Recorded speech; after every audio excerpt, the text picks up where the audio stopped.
काटेर आइसकेपछि गुदेलबाटै म त्यो रेडियो बजाउँदै आएँ कि पुरा क्यासेट बजाउँदै आएँ यस्तो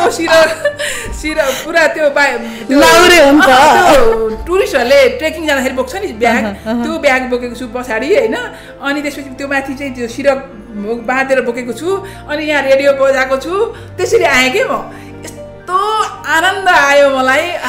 किनकि त्यो पनि तपाईँको एउटा सपना थियो नि त सपना थियो अनि त्यसरी आएँ कि म अनि त्यसरी आइसकेर गाउँमा आएपछि त मेरो आमा मेरो खुट्टा समातेर रुनु भएको लगभग 1.5 घन्टा त्यो मुर्छा नै हुने गरी रुनुभयो क्या त्यो त्यति खुसी हुनुभयो क्या गाउँका मान्छेले त्यसरी भनेका थिए अब तेरी छोरी कहाँ गई बिग्री आउँदिन के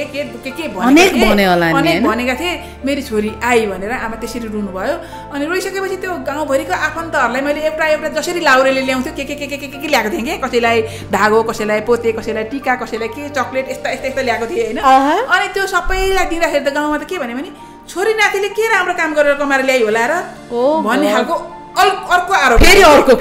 आरोप लाग्यो मलाई त ओहो यो त बर्बाद छ कस्तो खालको समाज होला यो भनेर दिमाग जरा नै खराब छ भन्ने भयो होला तपाईलाई भइराख्यो कि मलाई